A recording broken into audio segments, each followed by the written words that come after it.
A few weeks ago, I got an email from a follower that we're going to call Caleb, and he works for a restoration contractor in southern Louisiana. And he swears that this one job is one he will never be able to explain. Now, his crew had been hired to renovate a plantation house that had not been lived in for a few decades. The owners of the property wanted to preserve it as much as possible to and as close as possible to the original structure.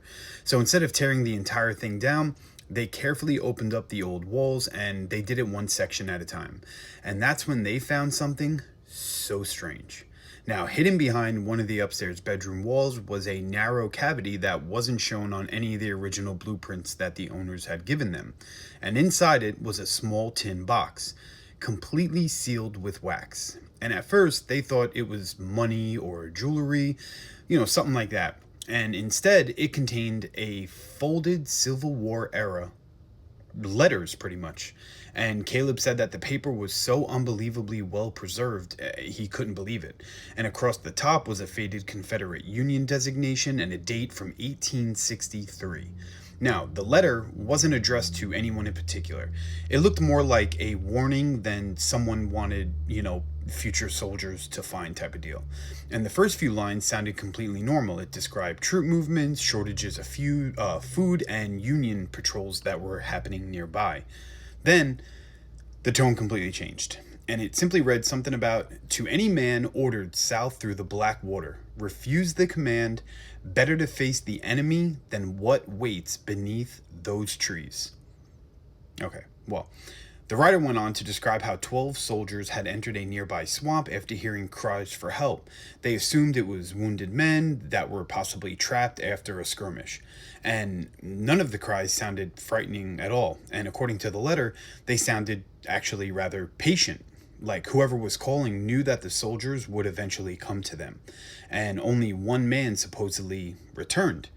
He stumbled back just before sunrise without his rifle, and he was completely covered in mud, unable to explain what exactly had happened. And every time someone had asked him where the others were, he'd only whisper the same thing over and over again. They kept calling us by name, but none of the voices belonged to any of the men.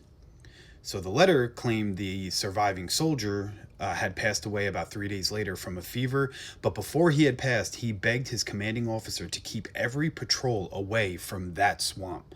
He was begging them to stay away from there. The final line was written much darker than the rest, almost like the writer had pressed the pen through the paper, like he was rushing it. And he simply wrote something like, if you hear your mother calling or your wife or your own voice calling from the cypress, do not answer. So personally, I think it was maybe an encounter with a mimic, but I'll let you decide that. Now, Caleb told me that everyone on the crew got the chills reading it, and curious, they asked the one local historian if there had ever been a battle near that property. And the historian told them no major battle had ever really taken place there, but he did mention something odd. For generations, locals had warned hunters to stay away from one particular stretch of the swamp behind that plantation. The old stories claim people sometimes heard familiar voices calling them from the trees just after sunset, their family, their friends, their children. And most people would just laugh it off, right, as like an urban legend, until they realized that those stories had been told long before anyone discovered the hidden letter. Now, Caleb said that they carefully preserved the documents and they continued working and they gave them to the homeowner. But one evening, just before they packed up for the day, one of the younger workers wandered toward the tree line behind the property and he went to go to the bathroom. Now, the rest of the crew watched him stop and he tilted his head like he was listening to someone. And when Caleb yelled his name, the man snapped out of it and he came running back. He looked pale, frightened, and Caleb had asked him, dude, what are you doing? What happened? And the worker didn't really answer for a few seconds, and he just stood there silently before saying, I thought my dad was calling me. And the creepy thing is that his dad has been dead for nearly 8 years.